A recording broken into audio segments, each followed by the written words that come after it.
Good morning, class.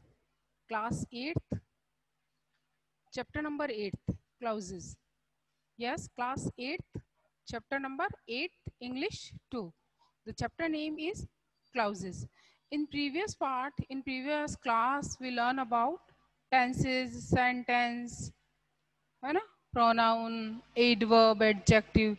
But this topic is something different from other topics. Okay? तो first of all we discuss about clauses. Clauses के अंदर होता क्या है? Clauses एक group of words है और फ्रेजेस क्या है जिसके अंदर भी वर्ड्स है, लेकिन क्लाउजेज के अंदर सब्जेक्ट और वर्ब दोनों है, दोनों का कॉम्बिनेशन है. They are both give a complete meaning, complete sense. And the phrases no subject no verb, यानी फ्रेजेस है वो एक कंप्लीट सेंस नहीं देती है. एक group of words which phrases के लिए हम बोल सकते हैं एक group of words which represent just one words. Okay, then the next is clauses structure. What is this? This is a clauses structure. तो क्लाउजेस स्ट्रक्चर के अंदर सबसे पहले हम इसको कितने पार्ट्स में डिवाइड करेंगे? 2 पार्ट्स में. कितने पार्ट्स में डिवाइड करेंगे? 2 पार्ट्स में. यानी जो हमारा जो सेंटेंस है उसके अंदर हम यदि क्लाउजेस से अकॉर्डिंग उसको रीड करते हैं तो हम उसको 2 पार्ट्स में डिवाइड करेंगे. The first part is a noun phrase, then second part is a verb phrase. The first part is a noun sentence, noun phrases, तो इस और सेकंड पार्ट है वर्ब फ्रेजेस. तो नाउन फ्रेजेस इसमें एक sentence के according हम इसका डिवाइडेशन करते हैं. तो जैसे फॉर एग्जांपल हमारे पास एक सेंटेंस है, our class won the match. What is the our sentence? Our class won the match.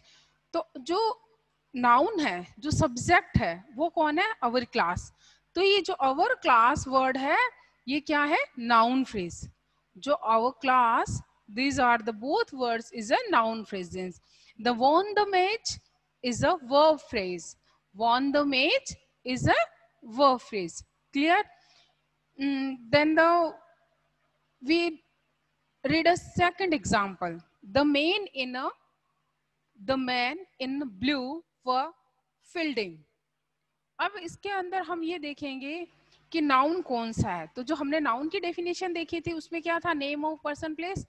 तो द मेन, अब मेन किस में है? इन ब्लू वर फील्डिंग, यानी जो ब्लू कलर में जो मेन है वो क्या है? फील्डिंग कर रहे हैं वो. तो मेन इन ब्लू, तो ये हो गया noun phrase. And were fielding, ये क्या है? Verb phrase. Clear? Then the next is we discuss here types of clauses. Next we discuss types of clauses. There are the 3 types of clauses in our book. The first is a principal clauses, then second is a subordinate, and third is a coordinate.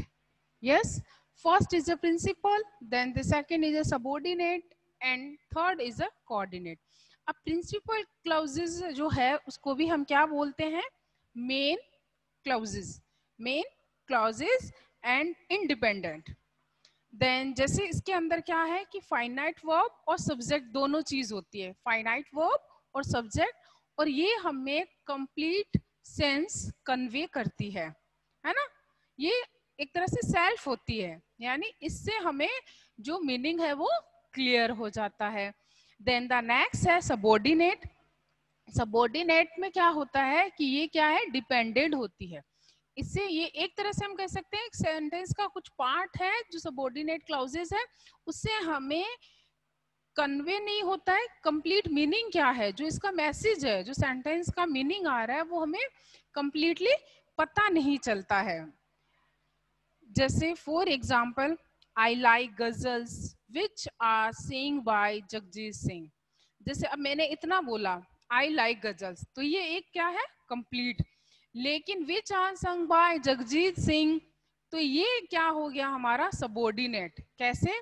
क्योंकि मैंने यदि इतना ही sentence बोला which are sung by Jagjit Singh, तो क्या चीज के बारे में मैं बात कर रही हूँ ये आपको क्लियर नहीं हो रहा है, जो मेरा लिसनर है उसको क्लियर नहीं हो रहा, क्योंकि मुझे पता है तो ये क्या है, डिपेंड है किस पे, अपने फर्स्ट पार्ट पर जो प्रिंसिपल क्लाउजेज है। तो ये क्या था, जो डिपेंड है वो किस क्या है, सबऑर्डिनेट, यानी जो सेंटेंस का पार्ट कंप्लीट सेंस नहीं दे रहा है वो क्या है, सबऑर्डिनेट। और जो हमें कंप्लीट सेंस दे रहा है, जैसे आई लाइक बुक, अब मैं कौन सी वाली बुक को पसंद करती हूँ ये बताना मेरा कंपल्सरी नहीं है, लेकिन मैं तो ये करती हूँ वो बुक जिसके द्वारा, book these return bye Ruskin bond. अब क्या रिटर्न बाय रस्किन बॉन्ड, उसको मैं पसंद करती हूँ, लाइक करती हूँ या डिसलाइक करती हूँ। ये जब तक मेरा प्रीवियस सेंटेंस जो मेरी मेन प्रिंसिपल जो क्लाउजेज है उसी से हमें ये पता चलता है, वो हमें मीनिंग कंप्लीट देता है। जो सबऑर्डिनेट है वो हमें कंप्लीट मीनिंग नहीं देता है। Clear. Then the next is coordinate. Coordinate clauses के अंदर क्या होता है कि जो इंडिपेंडेंट क्लाउजेस है which are joined by coordinate conjunctions, यानी इसके अंदर हम कंजक्शन का यूज करते हैं, और वो क्या करता है, जो इंडिपेंडेंट है और सबऑर्डिनेट है दोनों को ज्वाइन कर देता है, वो क्या होता है, कोऑर्डिनेट। इसके अंदर जैसे हमने एक एग्जांपल देखा, listen carefully, my car had a puncture so I reached office late. Repeat my sentence, my car had a puncture so I reached office late. अब देखो मैंने इतनी बात बोली, my car had a puncture, मेरी car puncture हो गई, ये क्या है, प्रिंसिपल। Clear, principal clauses. और दूसरी चीज है सो आई रिच्ड ऑफिस या स्कूल लेट, इसके बीच में ये जो सो का मैंने यूज किया है वो क्या था, हमारा कंजक्शन। और इससे क्या किया, दोनों सेंटेंस में कोऑर्डिनेट अच्छे से हो गया, हमारा कौन सा क्लाउजेस बन गया, कोऑर्डिनेट। क्लियर। अब हम देखते हैं जो सबऑर्डिनेट क्लाउजेस है उसको 3 टाइप्स में डिवाइड किया जाता है। कितने टाइप्स में डिवाइड किया जाता है, 3 टाइप्स में। The first is a noun, then second is a adjective, and third is a adverb. Clear. First is a noun clauses, then second is a adjective clauses, and third is a adverb clause, है ना। तो यानी जो आज हमने एक छोटा सा टॉपिक क्लियर किया है कि सबसे पहले तो हमने डिफरेंस देखा है क्लॉजेज और फ्रेज में, क्लॉज और फ्रेज में। देन सेकंड है क्लॉज और स्ट्रक्चर का उसका क्या है, उसके अंदर नाउन और वर्ब फ्रेज होती है। फिर हमने इसके टाइप्स देखे हैं। आई थिंक आपको ये टॉपिक समझ में आया होगा। नेक्स्ट जो है वो इसके अंदर एक्सरसाइज दी हुई है। इसके अंदर आपको क्या करना है कि जैसे एग्जाम में जो आएगा एक पूरा सेंटेंस मेंशन किया हुआ होगा आपके सामने, इसमें से आपको सबऑर्डिनेट कौन सी है, मेन क्लॉजेस कौन सी है, एंड कोऑर्डिनेट क्या है, ये फाइंड आउट करना है। और एक चीज हमारे इसके सामने जो एग्जाम के अकॉर्डिंग देखें तो इसमें से क्या होगा, एक एमसीक्यू जैसा क्वेश्चन भी प्रिपेयर होता है जो आपकी बुक में दिया हुआ है।